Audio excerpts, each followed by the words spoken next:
Welcome to Tasteful Tech.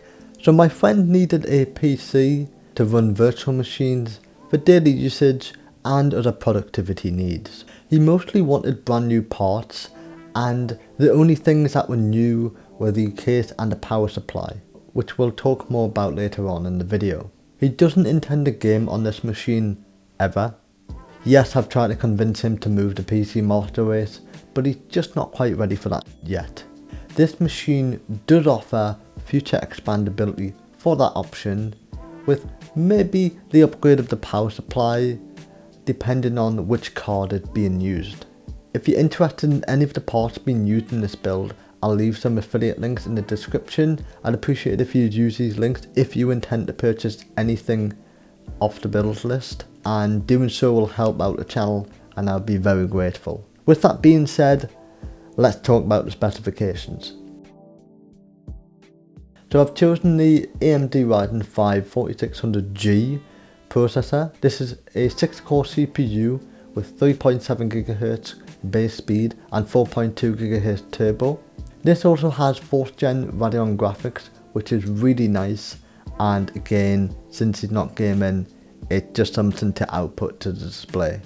This was £97.98, and yeah, I think it's a very good budget CPU for the price. Now, since he was going to be running multiple virtual machines, I needed to ensure that he had a decent amount of RAM. This is why I chose the Corsair Vengeance LPX 32GB, that 2x16GB sticks of DDR4 3600 MHz RAM.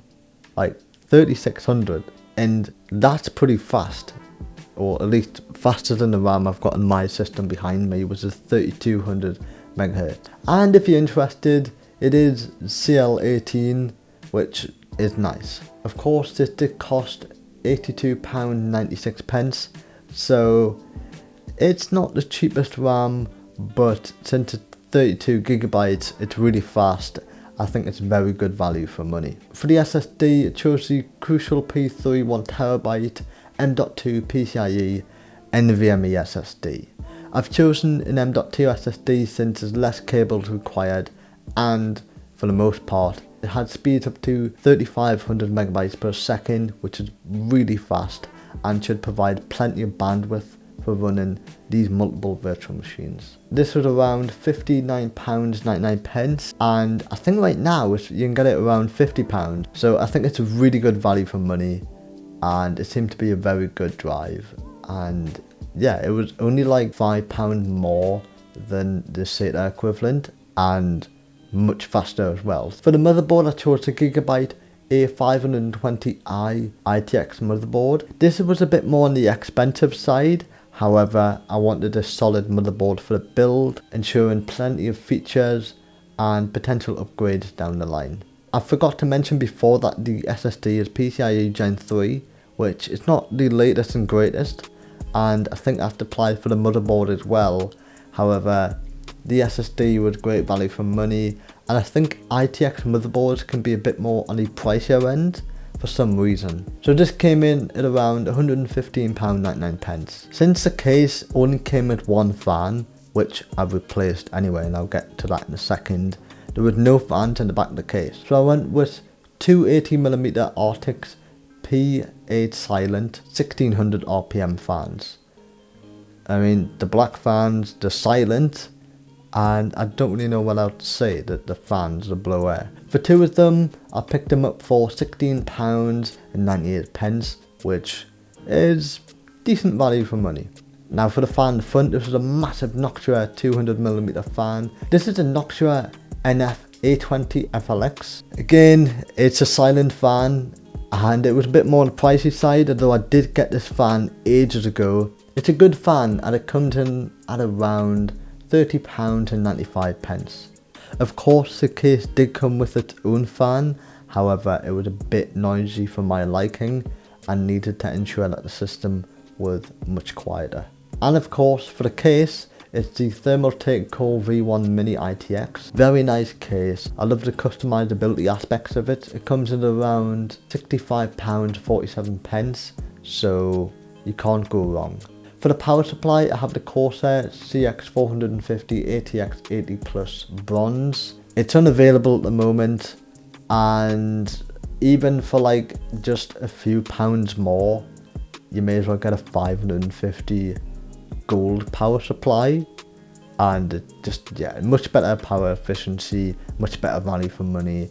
And I guess the power supply is not something you want to cheap out with, but since that the power supply was more than adequate for the system, I decided to keep it. The power supply that I would have gone with if I would have chosen was the Corsair TX 550M, which is a 550 watt 80 gold power supply unit, which comes in around about £64.95, and yeah, it's literally just a few pounds more and much better value for money in my opinion. Of course, if you are intending to use a GPU, then you may want to look at going with a higher wattage depending on your requirements. So for the grand total, everything came to £535.24, which is decent value for money. I understand that if I'd gone with second-hand parts and cheaped out in a few places here and there, I could have grabbed a GPU, and yeah, I'm sure there are probably better value systems for this price out there, but I wanted to ensure that it had quality components and it was going to last quite a long time. The build was really simple. It only took me around 1 to 2 hours to build the whole system and install Windows on it. I installed a CPU, RAM, CPU cooler, and then the M.2 SSD. Inserted it into the case and screwed in the fans. Then I inserted it into the case and screwed it in place. Next, I connected everything up and then had to remove one of the fans which I installed before recording. This was so I could connect the CPU and fans on that region of the motherboard. I then connected everything up, then the front I/O connection, and then the USB 3.0 ports. And just like that, it booted on first attempt, which is great. I then installed Windows 11, then the required drivers, and then ran some benchmarks. The first benchmark I ran was Cinebench R23 and ran that around 3 times. So for multi-core, it took an average of 1 minute 24 seconds and got a score of 9,106. And then for the single core run, it took an average of 10 minutes 33 seconds and got around 1,256. When under full load, the system was initially 90 degrees C, which was not great. I managed to make a few adjustments and got the temperature down to 85, but it's not ideal. And again, this is running under full load using the stock cooler and the Arctic's MX6 thermal paste I used. Yeah, I'm not quite sure why that was the case, as I thought I put an adequate amount of thermal paste on the CPU. However, on the single core run, the CPU was around 45 degrees C, which was much better. And to be honest, when using the system, including when running virtual machines, it's around 45 degrees Celsius. So I think on average it's more than acceptable for the type of scenarios it's going to be used for. Next up is Unreal Heaven Benchmark 4.0. Since this was using integrated graphics, we did manage to get around 19.6 FPS and a score of 495. But I think it should be decent for a bit of light 1080p gaming.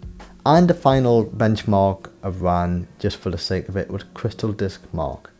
I managed to get around 3,663.90 reads and 3,210.89 on the right side of things. So a nice speedy SSD, what more could you ask for?